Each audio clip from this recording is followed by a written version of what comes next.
የህፃጽና የደብረ ብርሃን ጉዳይ ከምን ደረሰ?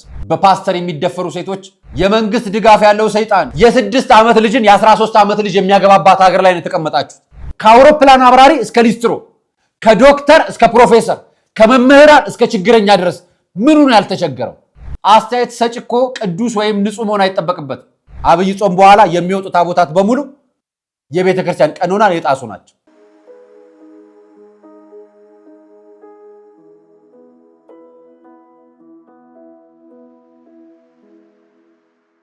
ሰላም ጤና ይስጥልኝ ውድ የቃል ቀርን ሚዲያ ቤተሰቦቻችን እንደምን አላችሁ? በያላችሁበት ሰዓት አቆጣጠር እንዳላችሁበት ሁኔታ ሰላማችሁ በዝት ይበል ማለት ፈልጋለሁ። ወንድም እህቶቼ፣ ታላቅ ታናሾቼ እንደየእድሜያችሁና እንደየክብራችሁ መጠን ሰላማችሁ ይብዛ። ታሞ የተኙ በሆስፒታል ያሉ በጸበል በስፍራ የሚገኙና በእስር ቤት በስደት ውስጥ የሚገኙ ወገኖቻችን እግዚአብሔር ያስብልን፣ ከክፉ ነገር በሙሉ ይጠብቅልን። የዛሬ መረጃዎቹን ይዤላችሁ መጥቻለሁ። ለዛሬ ይሆናሉ ያልኳቸውን መረጃዎች ለእናንተ ይዤላችሁ የመጣሁት ከሰላም ኮንፈረንሱ ጀርባ ያለውን አጀንዳ ይዤላችሁ መጥቻለሁ። ከዛ በተጨማሪ ደግሞ ሀገር አቀፍ የሰላም ኮንፈረንስ እየተካሄደ መሆኑን በመከተል እሱንም አያይዤ ነው። ሌላኛው መረጃ ደግሞ የአዲስ አበባ ፖሊስ ማስጠንቀቂያ አውጥቷል። እሱንም አቀርብላችኋለሁ። ሌላኛው መረጃ ደግሞ 800 ዓመት ወደፊት የሚቀድመው የኢትዮጵያ የአማራ ክልል አንድ ብሔር አመጣላችኋል። 800 ዓመት ወደፊት ይቀድማል ከኢትዮጵያ ማለት አቆጣጠር። ሌላኛው መረጃ ተመልሶ ሌላ ሲዝን ውስጥ ገብቷል። እየሞከርን ነው። ሌላ ሲዝን ውስጥ ገብቷል። እያንዳንዱ መስሪያ ቤት፣ እያንዳንዱ ተቋማት፣ እያንዳንዱ ግለሰብ፣ እያንዳንዳችን ጋር የሚያሳይ በጣም ብዙ አይነት አጀንዳ ያለው ጉዳይ ነውና ይህን ጉዳይ ያሲኖ በአዲስ መልክ አቅርቦታል። እሱን ይዤላችሁ መጥቻለሁ። ሌላኛው መረጃ ወደ ደቡብ ኦሞ አካባቢ ነው፣ ወደ አርባ ምንጭ አካባቢ ነው የምወስዳችሁ። ጳጳሱና አንድ ዲያቆን ፍትጊያ ውስጥ ገብቷል። የአደባባይ ፍትጊያ ውስጥ። እሱን በተመለከተ ያስኩላችሁን መረጃ አቅርብላችኋለሁ። ሌላኛው የመሰረተ ክርስቶስ ወንጌል ጋር መሰረተ ክርስቶስ ቤተክርስቲያን ጋር ተያይዞ ከነ ዶክተር ስዩም አንቶኒዮስ ጋር ተያይዞ እሰጥ ገባው ወደ ክስና ወደ ፍርድ ቤት ይሄዳል የሚሉ አጀንዳዎች ተነስተዋል። ስለሱም ጉዳይ የምናነሳላችሁ ይኖራል። ሌላኛው መረጃ ደግሞ 22000 ሴተኛ አዳሪዎች መካከል 18000 ሴቶች ኦርቶዶክሳዊ ናቸው። ይህንንም አያይዘው ሌላ መረጃም ይዘውልኝ የመጡትን አባትም ይዤላችሁ መጥቻለሁ። አራያ መካሻንን ከሌሎች መረጃዎች ጋር መረጃዎችን በማስረጃ ጭምር ይዤላችሁ መጥቻለሁ። አብራችሁን እንድትቆዩ ጋብዛለሁ። ከመሸጋገሪያ በኋላ እንገናኝ።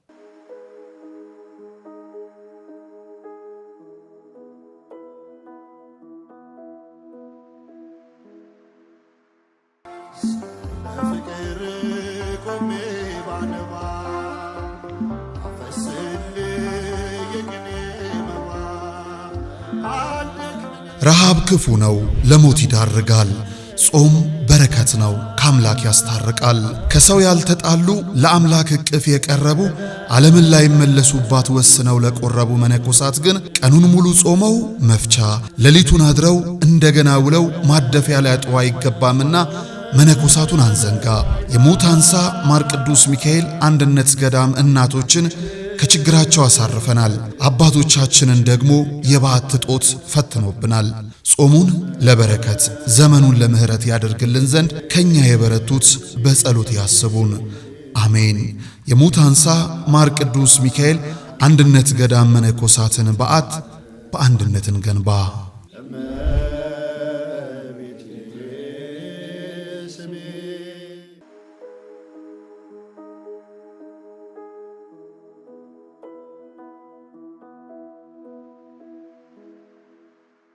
ከሰላም ኮንፈረንሱ ጀርባ ያለውን ነገር ነው የምነግራችሁ። አሁን የሚከናወነው የሰላም ኮንፈረንስ እንዲህ በዜና በመረጃ እንደምታዩት የሰላም ኮንፈረንሱ 6ኛው ሀገር አቀፍ የሰላም ኮንፈረንስ ነው።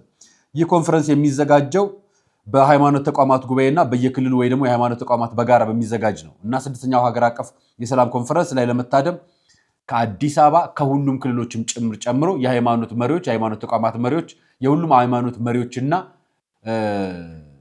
ተጠሪዎች በጋራ ሆነው በሆሳና ከተማ በደቡብ ኢትዮጵያ ክልል የሃይማኖቶች ለሰላም ለአብሮነትና ለአንድነት በሚል መሪ ቃል የሚካሄድ 6ኛ ሀገር አቀፍ ኮንፈረንስ ነው።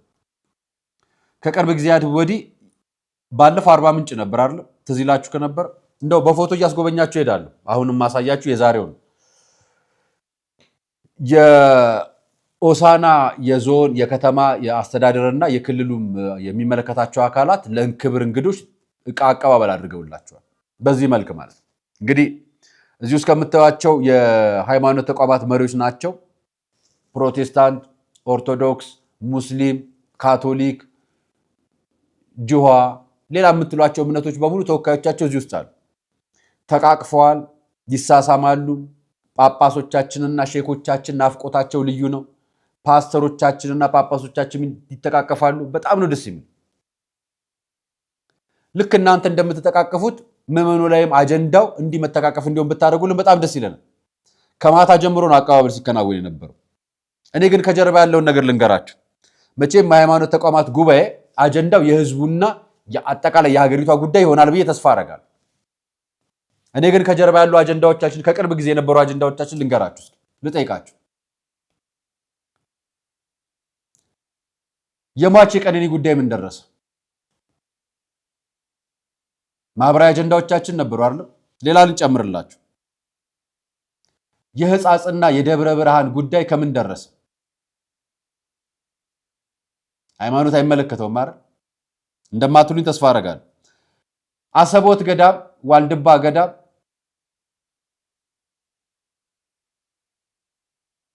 የተለያዩ ገዳማቶቻችን መነኮሳት ይገደላሉ። የሃይማኖት ጉዳይ አይደለም አይደል? የሃይማኖት ሰላም አይደለም። የቅዱስ ላሊበላ ህንዳዊ የመሆን አጀንዳ ጉዳይ እናንተ አጀንዳ አይደለም አይደል? ህንዳዊ ያደረጉት አይደል? ሌላ ጨምርላችሁ። ከቅርብ ጊዜ ወዲህ የታዋቂ ሰዎች፣ የአባቶች፣ የካህናት፣ የሊቃውንት፣ የሼኮች መሞት አጀንዳዎቻችሁ አይደለም አይደል? ይሄ ግን ለሀገር አቀፍ አጀንዳችን ነበር። እንጨምርላችሁ። የከባድ ሹፌሮቻችን በየቦታው መታገት፣ በየቦታው መገደል አጀንዳዎቻችን ነበሩ አይደል? የሃይማኖት አባቶቻችን የመመኖቻቸው አጀንዳ አድርጋቸው የነዚህን ይዛቸዋል። ማህበራዊ አጀንዳ ሆኖ በአደባባይ የወጡ ጉዳዮች ናቸው። ልጨምርላችሁ ሌላ የህፃናት መደፈርና መገደል፣ ተደፍሮ በአሰቃቂ ሁኔታ መገደልስ ጉዳይ አጀንዳዎቻችን አይደሉም አይደል? ልጨምርላችሁ የእናቶች በወሊድ ምክንያት መሞት፣ ማስወረድ፣ መደፈር፣ መገደል፣ መገረፍ፣ መሰቃየት፣ መበደል፣ መገፋት፣ ጎዳና መውጣት እናንተ አጀንዳዎቻችሁ ናችሁ። የሰላም አጀንዳዎቻችሁ ናችሁ።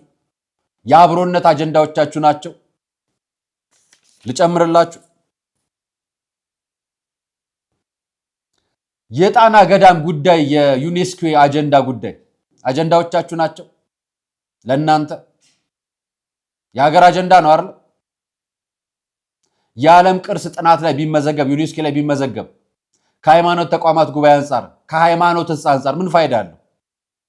የገዳማቶችን ጉዳይ ከቤተ ክርስቲያን ይዞናታነት ተላቀው እንስገድበት ያሉት ጉዳይ አጀንዳዎቻችሁ ናቸው። የአብሮነት መገለጫ ናቸው እነሱ። ልጨምርላችሁ የቋንቋ ሃይማኖተኝነት ጉዳይስ የቋንቋ ጳጳስ፣ የቋንቋ ቄስ፣ የቋንቋ ሼክ፣ የቋንቋ ፓስተር፣ የቋንቋ ምናምን የሚሉ ጉዳዮች አጀንዳዎቻችሁ ናቸው። ልጨምርላችሁ የመስጊድ ፈረሳዎችስ ጉዳይ በተለያየ አጋጣሚ በተለያየ ሁኔታ መስጊዶች ይፈርሳሉ አይደል? የእናንተ አጀንዳዎች ናቸው። የአብሮነት ጉዳይ ተቻችሎ ወይ ተከባብሮ የመኖር ጉዳይ አጀንዳ ናቸው። የሐሰተኛ ፓስተሮች፣ የሐሰተኛ ሼኮች፣ የሐሰተኛ አጥማቂዎች፣ የሐሰተኛ ቄሶችስ ጉዳይ አጀንዳ ናቸው ለእናንተ። በሰላም አብሮ ለመኖር በፓስተር የሚደፈሩ ሴቶች፣ በቄስ የሚዘረፉ ሴቶች፣ በሼክ ስም የሚዘረፉ ውንብድናዎች አጀንዳዎቻችሁ ናቸው። ሰላም ማለት ምን ማለት ነው ታዲያ? ሌላ ልጨምርላችሁ የህወሓትና የፌዴራል መንግስቱ የእስከዛሬ ድረስ ግጭት ጉዳይ እናንተ አጀንዳ። የአማራ ክልልና ያሉት የፋኖ ወይ የሸኔ ኦሮሚያ ክልል አለው ለሸኔ የሱ ጉዳይ የእናንተ የሰላም አጀንዳ ጉዳይ ነው። እሺ የኑሮ ውድነቱስ ጉዳይ እናንተ አጀንዳ አይደለም? መንግስትና ህዝብ መካከል ሰላም ቢኖር፣ ህዝብና ሃይማኖት ተቋማት መካከል ሰላም ቢኖር፣ መንግስትና ህዝብ መካከል መንግስትና ሃይማኖት መካከል ሰላም ቢኖር የእናንተ አጀንዳ ይሄ ነው። ሆኖ ያውቃል? የዝቋላ ሞት፣ የዋልድባ ገዳም ረሃብ የእናንተ አጀንዳ ነው? የሃይማኖት አባቶች እስር፣ የሼኮች እስር፣ የፓስተሮች እስር የእናንተ አጀንዳ ነው? የብሔር መሰደብ፣ የሰፈር መሰደብ፣ የዘር መሰደብ፣ ሰይጣን ለሰፈር፣ ሰይጣን ለክልል፣ ሰይጣን ለቦታ፣ ሰይጣን ለስፍራ መሰጠት የእናንተ አጀንዳ ነው?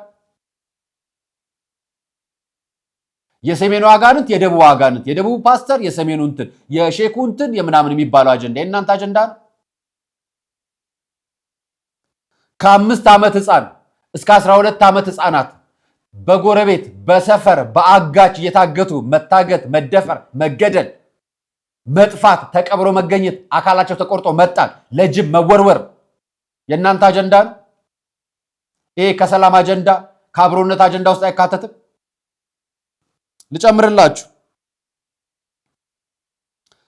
የሃይማኖትና የፖለቲካ አቻነትና እኩልነት፣ መከባበርና ልዩነት በስርዓት ተከባብሮ ያውቃል?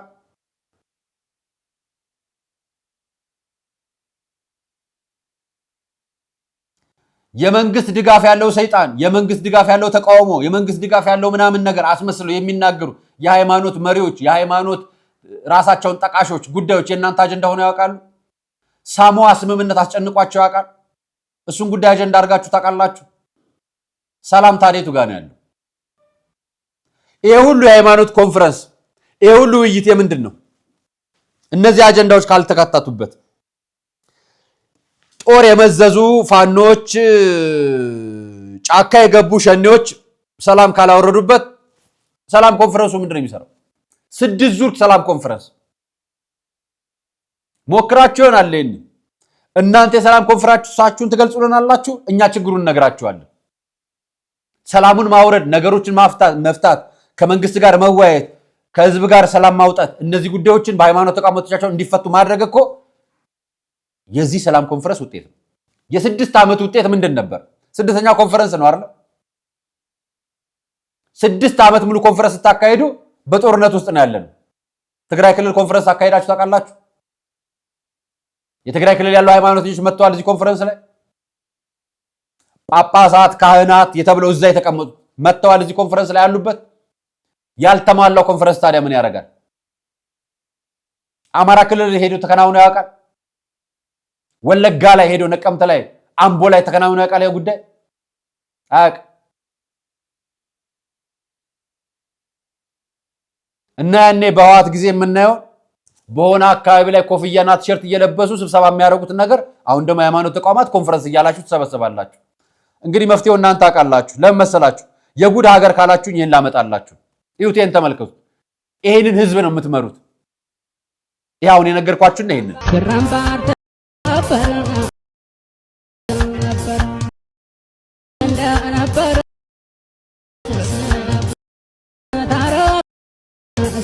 የ6 ዓመት ልጅን የ13 ዓመት ልጅ የሚያገባባት ሀገር ላይ ነው የተቀመጣችሁት።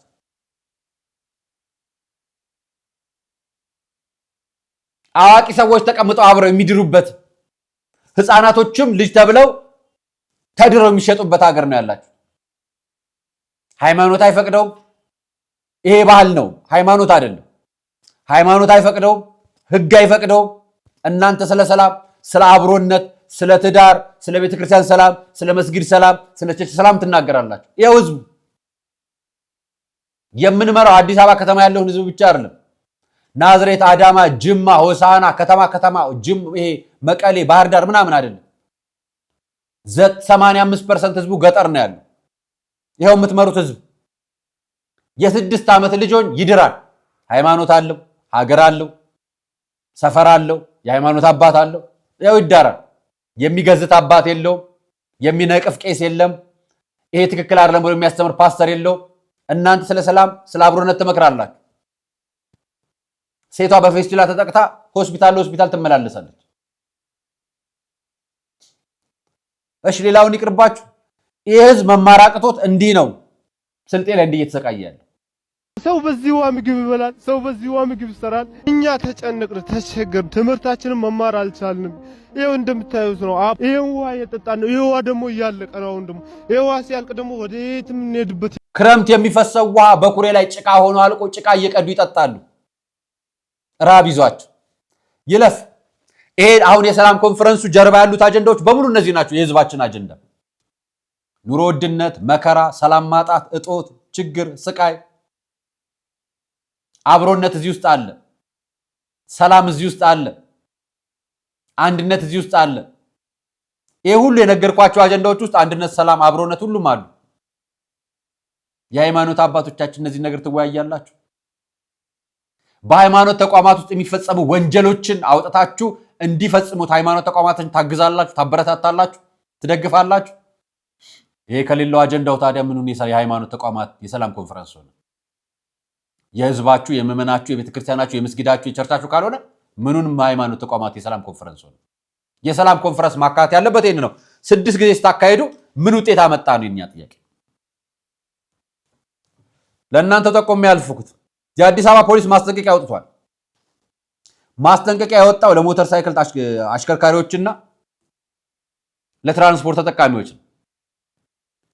በየአመቱ የምናውቀው ሀገር አቀፍ ዓለም አቀፍ ስብሰባ የሚከናወንበት ሀገር አቀፍ ወይ ደግሞ አፍሪካ አቀፍ ስብሰባ የሚከናወንበት ወቅት ውስጥ ሀገራችን የልኡካን መቀመጫዎች እንደሆነ የአፍሪካ ልኡካን መቀመጫዎች እንደሆነ ትራንስፖርት እስከ የካቲት 10 ድረስ የሞተር ሳይክል አዲስ አበባ ውስጥ ማስጠንቀቂያ ወጥቷል፣ ተከልክሏል። ሌላኛው መረጃ ከዚህ ጋር ተያይዞ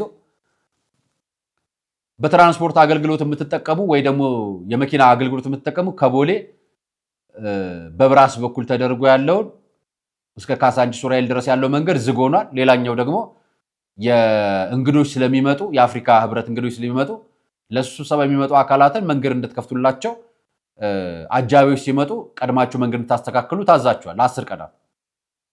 ስለዚህ ማስጠንቀቂያውን መስማት ኃላፊነት አለብን ሁላችንም አይደል? እንደ ሀገር የኛ ሀገር ገጽታ ነው። መልካም ነው የተጀመረው ነገር እንግዲህ ይጨርስ እስኪወጣ ድረስ እንጠብቃለን። 10 ቀን ሞተረኞች እንግዲህ ራሳችሁን ጠብቁ። ማስጠንቀቂያው ለእናንተ ነው የወጣው። 800 ዓመት ወደፊት የሚሄደው የአማራ ክልል ነው ማሳያችሁ። የአማራ ክልል ብሔራዊ ክልላዊ መንግስት ሚሊሻ ኮሚሽን ደቡብ ጎንደር አስተዳደር ዞን ሚሊሻ መምሪያ ሰላም አስከባሪ ፓራ ኮማንዶ የፖለቲካና ወታደራዊ ስልጠና ማስጀመሪያ ፕሮግራም ነው። ጥር 29 28 18 ዓመተ ምህረት ወረታ 800 ዓመት ወደፊት ይሄዳል።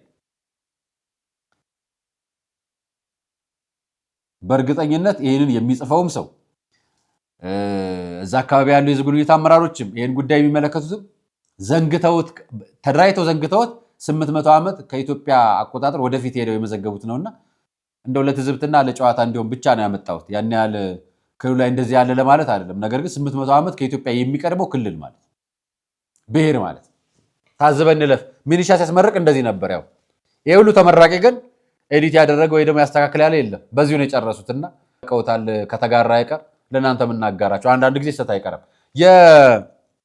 የያሲኖን መልእክት አብረን እንስማው፣ ለሁላችንም ስለሚጠቅም ስሙት እስኪ።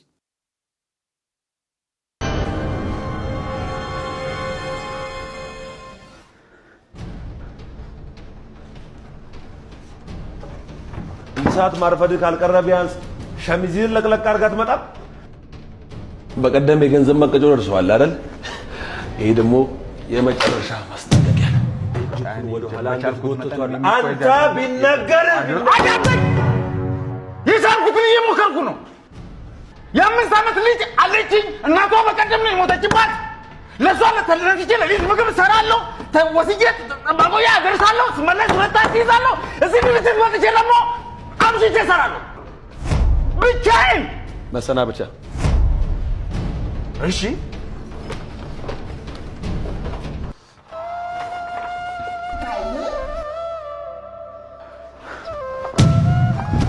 የቻልኩትን እየሞከርኩ ለማስተካከል እሞክራለሁ።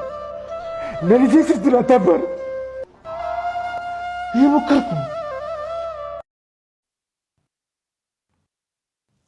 የህዝባችን መከራ ነው የሚያሳየው። የትም ያለውን ነው የምነግራችሁ። ቢሮ ሰራተኛ ሆንክ፣ ፖሊስ ሆንክ፣ ፌዴራል ሆንክ፣ መከላከያ ሆንክ፣ የፋይናንስ ተቋም ውስጥ ስራ፣ ባንክ ስራ፣ ድርጅት ስራ፣ የግል ስራ፣ እያንዳንዱ ሰው መከራ ውስጥ ነው ያለው።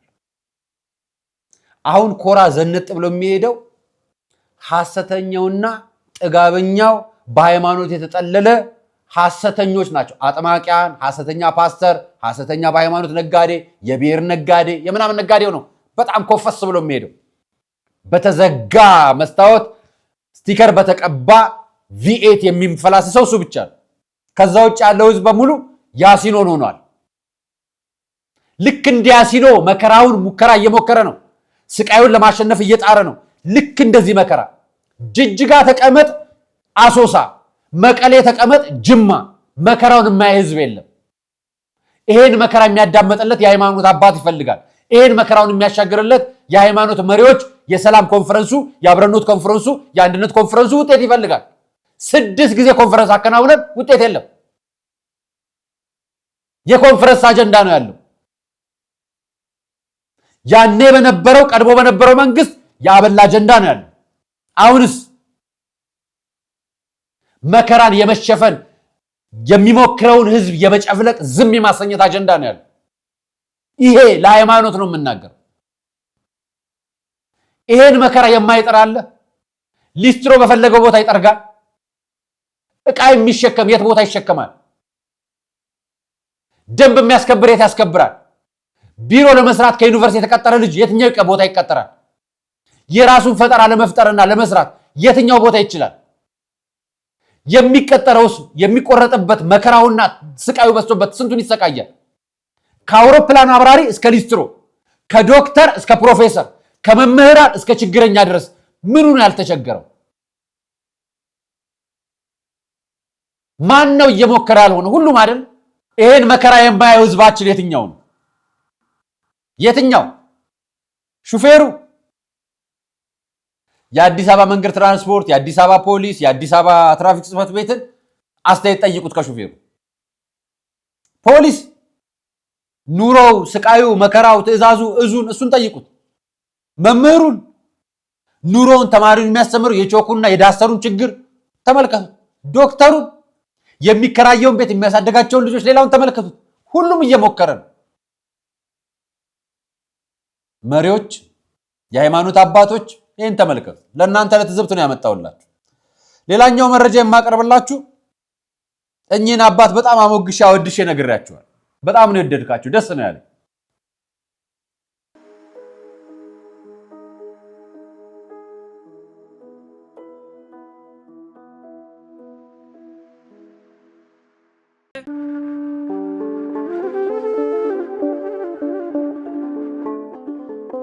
በዘመን ብዛት እርጅና ተጫጭኖት በሰው ማጣት መቅደሱ ለፈረሰው ጣጃ አቦአቡ የገብረ መንፈስ ቅዱስ ማን ነው ቀድሞ የሚደርሰው?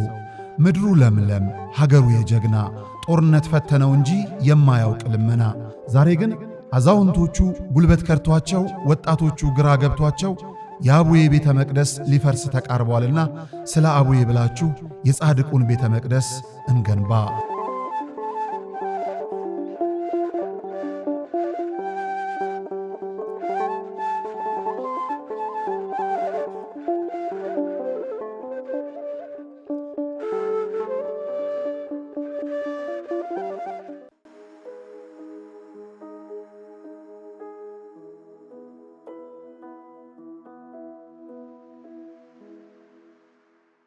ሰባኪ ወንጌል የመቅጠር ላይ ማንም ጥረት የሚያደርግ የለም።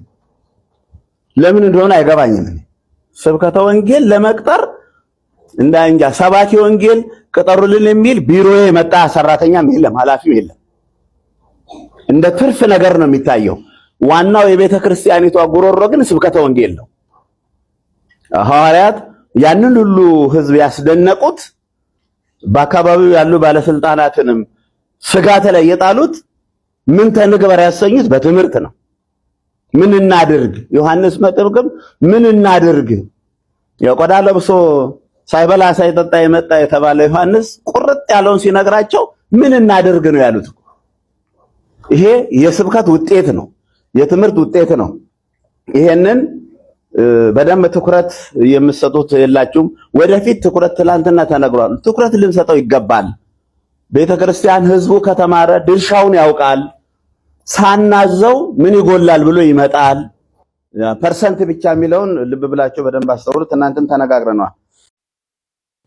እችን ጉዳይ ይዤላችሁ ባለፈው አመጣውላችሁና ነገርኳችሁ።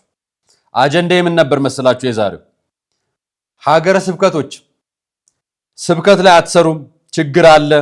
እነዚህን ማህበራዊ ሚዲያዎች ላይ የሚያወጣው ደግሞ ወንድማችን ኩኔ ደንበላሽም ይሄንን መረጃ አድርጎ በደቡብና በተለይ በጋሞ አካባቢ የሚገኙ ወገኖችን ማህበራዊ ሚዲያ ላይ ሲያግዝ፣ ደቡብ ኢትዮጵያ አካባቢና አርባ ምንጭ አካባቢ ሲያግዝ እናውቀዋለን። በጣም ብርቱ ወንድማችን ነው የምንኮራበት።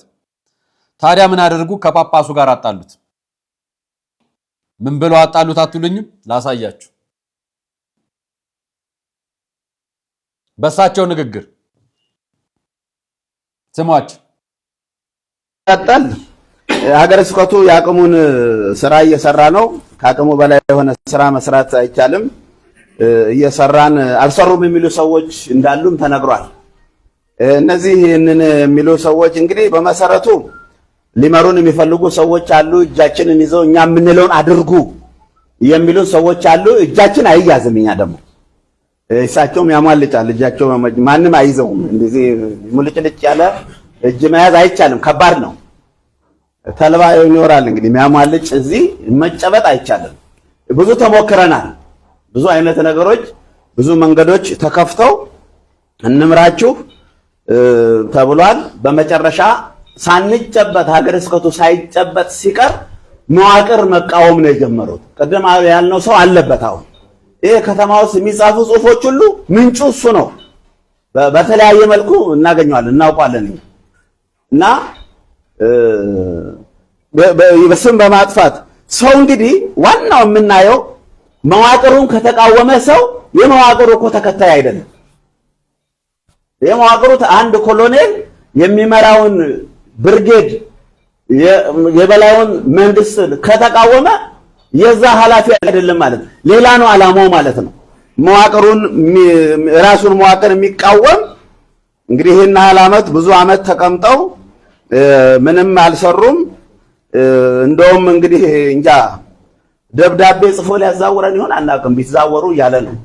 ደብዳቤ ጽፎ እንጠብቃለን። የሚጽፈው ደብዳቤም ካለ እንጠብቃለን። በቅርቡ መዛወር አለባቸው። ከዚህ ሀገር መጥፋት መሄድ አለባቸው።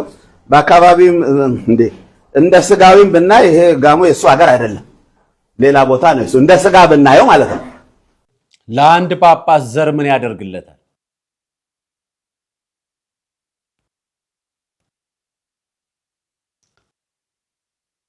አንድ ሀገረ ስብከት ሊቀ ጳጳስ በዚህ ያክል መረጃ ሰጥተዋቸው ቤተክርስቲያኖችን የሚያሰራ የሚደግፍ አንድ ምዕመን ዲያቆን ለወገኖቹ የቆመ ለቤተክርስቲያን የቆመ አስተያየትና ሐሳብ ትችትና ትክክል ያለው ነገር ሲጠቅስ የሌላ ሃይማኖት ተከታይ ነው፣ ሃይማኖቱን ሊያፈርስ ያሰበ እቅድ ያለው ነው፣ የመዋቅር ተከታይ አይደለም፣ ቤተክርስቲያኑን አይከተልም ብሎ በመፈረጅ እሱም መጤ ነው የዚህ ብሔር ተወላጅ አይደለም ብሎ እስከ መግለጽ የሚያደርስ ጳጳስን ምን አይነት ድፍረት ነው? ይሄ በጣም ትልቅ ወንጀል ነው። አንድ ጳጳስ በድፍረት እንትና የእንትን ብሔር ተወላጅ አይደለምና እዚህ አካባቢ እኔና እሱ መጤንን ብሎ ሲናገሩ በጣም ከባድ ነው። እና ታዲያ ብሔርተኛንን የሚሉና ከስር በቋንቋ እንደራጅ የሚሉ ምዕመናንና በቋንቋ ጳጳስ እንጣልኝ የሚሉ ምዕመናን ትክክል ናቸው ማለት ነው? ቤተክርስቲያን የምትመራው የምትከተለው ቃለ ዓዋዲ ሕገ ቤተክርስቲያን ስርዓት አላት። ከሱ ስርዓት ማንም ሰው ይጥሳል። ንስጥሮስ ጥሷል፣ አርዮስ ጥሷል። አይደለም ያውኖቹ የተወገዙ ናቸው። አይደለም ጳጳስ ነው ያው አስተዳደር መዋቅር ውስጥ የፈለጉት ሊሆኑ ይችላሉ። ሌሎቹም ይነሳሉ። ምን ሲሆኑ የቤተክርስቲያን ቃለ ዓዋዲና ሕገ ቤተክርስቲያን ሳይጠብቁ ቤተክርስቲያን መመራን ሳይጠብቁ እንደ በጎቹን እንደ እረኛ ሆኖ ካልተቀመጡ እባካችሁ ረፉ ይባላል። አስተያየት ሰጭ እኮ ቅዱስ ወይም ንጹህ መሆን አይጠበቅበትም። ይሄንን እናንተ አባቶች እንደምትገዝጹን ምዕመኖችንም ያየነውን ነገር እንናገራለን። እኚህን አባታችንን ስለ ስብከተ ወንጌል አለመቀጠር፣ የቅጥር ጉዳይ ምዕመኑን አለመያዝ ሲናገሩ እንዳመሰገናቸው የአንድ ምዕመን ሐሳብ ስለሚሰጡ ቤተክርስቲያናችን ይቃና ስለሚሉ ሲናገሩ ስለ ዘሩ ሲናገሩ ግን እንቃወማለን። የምንቃወመው ዘር ያለው አማኝ የለንም። እኛ ኦርቶዶክስ ክርስቲያን የሆነ እንጂ ዘር ያለው መጤ የሆነ አማኝ የለንም። መጤ አማኝ ብለው ነው ጳጳሱ የተናገሩት። መጤ ጸሐፊ፣ መጤ ተቃዋሚ ብለው ነው የተናገሩት። ጳጳሱ ነው ያሉት። እኛ መጤ አማኝ የለንም። መጤ ጳጳስም የለንም። መጤ ካህንም የለንም። ሁሉም ክርስቶስ የፈጠረው ነው። ሁሉንም ምድር ላይ ያለው እግዚአብሔር የፈጠረው ነው። እግዚአብሔር የፈጠረው በቤተ መቅደሱ በቤቱ ደግሞ መጤ ተብሎ አያውቅም። ሁሉም ወደ አባቱ ቤተ መቅደስ ነው የሚመለሰው። አስተያየትን፣ መዋቅራዊ ትችትን፣ መዋቅራዊ ጥፋትን በብሔርና በዘር በጎጥና በሰፈር መከለል ከፈለጋችሁ ጳጳሱ አጥፍተዋል። ጳጳሱ ነው ያጠፉት።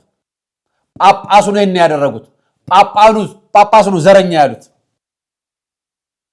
ልግባላችሁ ሌላኛ ቦታ ደግሞ መሰረተ ክርስቶስ ደግሞ ላስገባችሁ። እዩት። የተነካካች ሴት ማግባት ትፈልጋለህ? አልፈልግም። የምር ነው። ስለዚህ አንተ ነገ የሌላ ሰው ሚስት የምትሆን ሴት አትነካካ። ሰባኪ ስብከት ማለት እንዲህ አይነት ስብከት ነው። የተነካካይ ሴት መንካት ትፈልጋ አልትፈልግም። ስለዚህ አንተ ምን አታርቅ? የተነካካይ ሴት አትነካ፣ የሌላ ሴት አትነካካ። ወንዱስ ለሴቷ የተነካካው እንዳትፈልጊ ማለት አንቺም የሌላ ሴት ወንድን አትነካኪ። ይሄ መንፈሳዊ አስተምሮ ነው። ያመጣውላችሁ ዶክተር ስዩም አንቶኒዮስ ስለሆነ ነው። አሁን ሰሞኑ ማህበራዊ ሚዲያ ላይ በወጡት አጀንዳዎች ምክንያት ሊከሰሱ ነው። ስዩም አንቶኒዮስ እና አራቱ የመሰረተ ክርስቶስ አመራር በግብረ ሰዶም ላይ ተቃውሞ ያቀረቡትና የተወገ ማለት ከቤተክርስቲያኑ አባልነት የተሰረዙትን የለቧባ አጥቢያ ቤተክርስቲያን አልቀበልም፣ አባሌን ይዤ ነው የምቀጥለው፣ በዚህ ጉዳይ ላይ ከበላይ አመራሮች ጋር መነጋገር ፈልጋለሁ፣ እኛ አልተዋየንበትም፣ ሽማግሌ ብላችሁ ለካናል ያላችሁትን እነ ቄስ ጀንበሩንም አናግሬያለሁ፣ ደረጀ ጀንበሩን አናግሬያለሁ፣ ምላሽ አላገኘም፣ ሐሰት ነውና በሱ ጉዳይ ላይ አባሌ እንደሆነ ይቀጥላል፣ እናንተም ጋር ቁጭ ብለን መነጋገር እንፈልጋለን ስላለች የስራ አካውንታቸው ታግዷል፣ የቤተክርስቲያን አካውንታቸው። አሁን ደግሞ ጭራሽ በነገራችን ላይ ጎበዝ ናቸው ስልጣን ላይ ሲቀመጡ ሰዎች በቀለኛ ለመሆን ኃላፊ ሲሆኑ በቀለኛ ለመሆን እንወያይ ነው ያሉት። አያቸው ሃይማኖተኞች ጨካኝ እንደሆኑ። ሃይማኖተኛ ጨካኝ ነው፣ ሃይማኖተኛ ነው። እምነት ያለው ሰው ግን ጨካኝ አይደለም። እምነት ያለው ሰው ለእምነቱ ይኖራል። እምነት ያለው ሰው ክርስቶስን ይፈራል። እምነት ያለው ሰው ከቤተ መቅደስ ልጆቹን አያባርም። እኛም አባት ዘሩ እዚህ አይደለም እንዳሉት እነዚህም ቤት ይሄ እኛ ባል አይደለም ብለው ለጅቦች ልጆቻቸውን አይሰጡም፣ አሳልፈው ይጠብቋቸዋል፣ ሳብ አድርገው ይከለክሏቸዋል። በውሸት ሽማግሌ ልከናል ብለው መግለጫ አይሰጡም። የሰማነው ይህንን ነው። የለቡ መሰረተ ክርስቶስ አጥቢያ ሽማግሌዎች የተባሉትን አናግሬ ምንም እንዳላናገርን እኛም እንዳልተወከልን እናውቃለን፣ የተነገረው ሐሰት ነው ብለዋል አሉ። ይቅር ይበላችሁ። ስለኛ አባት አንድ ልውሰዳችሁ። የ21 ሺውን ተመልከቷቸው። ይህን ፎቶ 21 ሺህ ሴተኛ አዳሪዎች መካከል 18 ሺህ ኦርቶዶክሳውያን ናቸው። ቤተክርስቲያን ህንፃ ትሰራለች። ህንፃ፣ ግቢ፣ ገበያ ማዕከል፣ የሰንበት ተማሪ ህንፃ፣ ግቢውን ለማሳመር ህንፃ፣ ላይት ለማስገባት፣ በየጥምቀቱ በየአውደ ምሕረቱ ላይ የሚደረጉ ታቦታትን ማክበር ይወጣል። በቅርቡ አንድ ነገር ይዤላችሁ እመጣለሁ። አሁን አብይ ጾም ከገባ በኋላ ታቦት እንደማይወጣ ታውቃላችሁ። በቤተክርስቲያን ህግ፣ በቤተክርስቲያን ህግ ነው ያልኩት፣ በደብረ አጥቢያ አይደለም ያልኩት። መጋቢት 27ን ወደ ጥቅምት 27 አድርጋ የምታከብረው ቤተክርስቲያን መድኃኔዓለምን በህማማቱ በአብይ ጾም ወቅት ላለማክበር ብላ ነው ወስዳ ወደ ጥቅምት 27 በቀኑና ስርዓት አዘጋጅተው ወደዚህ ያመጣቸው። እኛ ግን ታቦት አውጥተን ታቦት የምናወጣው ገንዘብ ለመሰብሰብ ነው። ምዕመኑን እናስጨበጭባለን፣ ከበሮ እንመታለን። የመከራው ነገር ስለሚታሰብ ያን ጊዜ ታቦት እንዳይወጣ ታስበው እንደውል ነው ክብረ በዓል የሚከበረው። አሁን ቀጥሎ ጠብቁ። ከአብይ ጾም በኋላ የሚወጡ ታቦታት በሙሉ የቤተ ክርስቲያን ቀኖና የጣሱ ናቸው። እኚህ ደግሞ ላሰማችሁ። ለምን መስላችሁ የምነግራችሁ? ገንዘብ የምናስብ ከሆነ ሰው አናድንም። 18,000 ሴተኛ አዳሪዎችን ያላደነች ነፍስ አባትነት፣ መሪነት፣ ካህንነት፣ ቄስነት፣ ሰባኪነት፣ ኦርቶዶክሳዊነት፣ ህንፃ ቤተክርስቲያን ሰርቼ ጸድቃለሁ ብሎ ማሰብ ሞኝነት። እኚህን አባት ስሟቸው። ቤተክርስቲያን ተሞክሮ ልንገርሽ፣ እንዲሁም ይሄን ማላንካራ ምእመናንና ቤተክርስቲያን መጀመሪያ የካህኑን ኑሮ አደራጁት። አስራት ለካህኑ ይገቢ ይሆናል። ግን እንደ ግብጽ ነው የምናገረው። እኛ ጋር ግድ ይሁን እያልኩ አይደለም፣ ግን ጥሩ ተሞክሮ ነው። ካህኑ በሰው አነጋገር ሀብታም ባለጸጋ ነው። ከዛ ምን ያደርጋል ካህኑ? ቤተክርስቲያን ንስሐ ልጆች ትሰጠዋለች። ዳሂቱን ንስሐ ልጅ ካህኑ ያበድራታል። ትሰራለች፣ ሰርታ አስራት ማውጣት ጀምራለች፣ ብድሯን ትከፍላለች።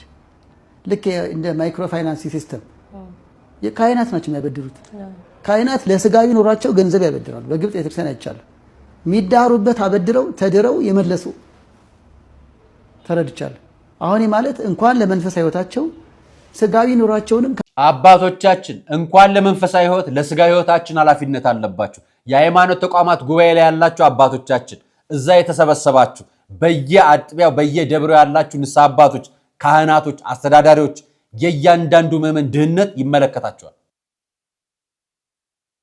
አስራቱን ተቀበሉታላችሁ አይደል? ለንስሐ አባት ጋር አሁን እኛ አባት እንደሚናገሩ ከንስሐ ልጆቻችሁ ጋር ተማክራችሁ የኦርቶዶክሳዊ ልጆቻችሁን የሙስሊሞችም የራሳችሁን የፕሮቴስታንትም የራሳችሁን እኔ የምናገረው ስለ ኦርቶዶክስ ስለሆነ ነው የማወራው። ልጆቻችሁን ደሃው ወይ ደግሞ አቅም የሌለውን አቅም ያለው እንዲቀጥረው ስራ እንዲያሰራው ሌላ ኃላፊነት እንዲወጣ የሚያደርግ ኃላፊነት ተወተናናቅ ብዙ ቦታ አትሰሙም። ይሄን ጥቂት አባቶች ያደርጋሉ። እና ሰው ላይ መስራት ይሄ ነው። እርቦት እንዴት ንስሐ ስጥ ልበለው፣ ስጋ ወደሙ ተቀበል እንዴት ልበለው አሉ። እውነታቸውን አይደል? እንዴት ነው ይቺ ሀገር ጦርነት ውስጥ፣ ችግር ውስጥ፣ መከራ ውስጥ፣ ስቃይ ውስጥ ያለ ህዝብ ወገን ተሰብስባችሁ ሰላም ኮንፈረንስ የምታካሂዱት ብዬ የምጠይቀው ለዛ ነው። እንዴት ነው በዚህ መከራ ውስጥ ጥያቄ አቅርቦ ይሄ ነገር ይስተካከል ብሎ ለጠየቀ ምዕመን ዘሩን ፈልጋችሁ የዚህ አካባቢ ልጅ ተወላጅ አይደለም የዚህ ብሔር ተወላጅ አይደለም ብሎ በሚናገር ጳጳስ ፊት ይሄ ይስተካከል ግብረ ሰዶም ወደ ኢትዮጵያ ሊመጣ ነው አገደጋኑ ችግር ነው ብሎ ቢናገር አሃ ቤተክርስቲያን ስልጣን ለመውረስ የሚጥር ነው በሚል የሥርዓተ ቤተክርስቲያን እየጣሰ ነው በሚል ከአባልነት የምታግድ ቤተክርስቲያን መሪ በሆናችሁበት ፊት እንዴት ነው ታዲያ የሰላም ኮንፈረንስ፣ የአንድነት ኮንፈረንስ፣ የአብሮነት ኮንፈረንስ የምታከናውኑት? ይሄ እኮ ከሃይማኖት አባት መሪዎች የሚወጣ ቃል ነው። የሀብታም ምዕመኖቻችሁ አይደለም ድሃ ምዕመኖቻችሁ ሳንቲም የሌላቸው ማለት ነው። ድህነት በገንዘብ እንጂ እናንተ የምታዩት በሰውነት ስለማታዩት ገንዘብ የሌላችሁ ምዕመኖቻችሁን ንስሐ የማትቀበሉ ንስሐ የማትሰጡ አባቶች አላችሁ። የሀብታም ቄስ ብቻ የበዛበት ነው የምናየው። ብዙዎች ተቸግረዋል። የምንናገረው ከተማ ስላለው። ብዙዎች ግን በጣም መልካም አባቶች አሉ፣ በጣም ብዙ። ጥቂቶቹ ግን ሚዲያውንም አየሩንም አካባቢውንም ተቆጣጥረውታል። ለእነሱ ነው ምላሽ የምንሰጠውና እባካችሁ ነገሮች ወደ ሰላም፣ ወደ አንድነት፣ ወደ አብሮነት እንዲመጡ እንደ ሀገር ሰላም እናድርግ። ውጤታችሁ በጣም ሀገርን ይለውጣል ብዬ ተስፋ አላድርግ። 5 ጊዜ ተስፋ አድርጌ አሁን 6ኛው ላይ እየተሰበሰባችሁ ስለሆነ አባቶችም ዘር ምዕመናን ሲናገር አትውቀሱ፣ መጀመሪያ እናንተ አቁሙ።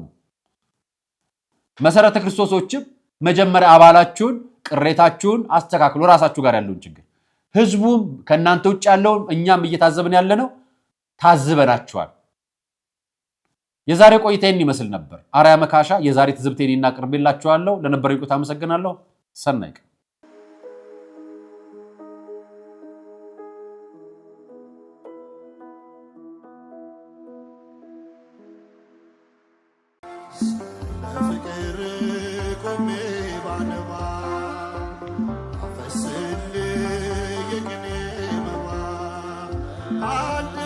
ረሃብ ክፉ ነው፣ ለሞት ይዳርጋል።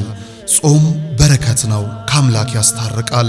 ከሰው ያልተጣሉ ለአምላክ እቅፍ የቀረቡ ዓለምን ላይ መለሱባት ወስነው ለቆረቡ መነኮሳት ግን ቀኑን ሙሉ ጾመው መፍቻ ሌሊቱን አድረው እንደገና ውለው ማደፊያ ሊያጡ አይገባምና መነኮሳቱን አንዘንጋ። የሙት አንሳ ማር ቅዱስ ሚካኤል አንድነት ገዳም እናቶችን ከችግራቸው አሳርፈናል። አባቶቻችንን ደግሞ የበዓት ጦት ፈትኖብናል። ጾሙን ለበረከት ዘመኑን ለምህረት ያደርግልን ዘንድ ከኛ የበረቱት በጸሎት ያስቡን።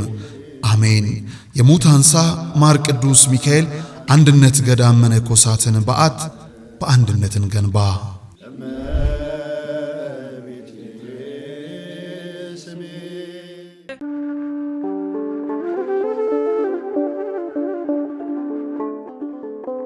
በዘመን ብዛት እርጅና ተጫጭኖት በሰው ማጣት መቅደሱ ለፈረሰው ጣጃ አቦ አቡነ ገብረ መንፈስ ቅዱስ ማን ነው ቀድሞ የሚደርሰው? ምድሩ ለምለም ሀገሩ የጀግና ጦርነት ፈተነው እንጂ የማያውቅ ልመና። ዛሬ ግን አዛውንቶቹ ጉልበት ከርቷቸው ወጣቶቹ ግራ ገብቷቸው የአቡዬ ቤተ መቅደስ ሊፈርስ ተቃርቧልና ስለ አቡዬ ብላችሁ የጻድቁን ቤተ መቅደስ እንገንባ።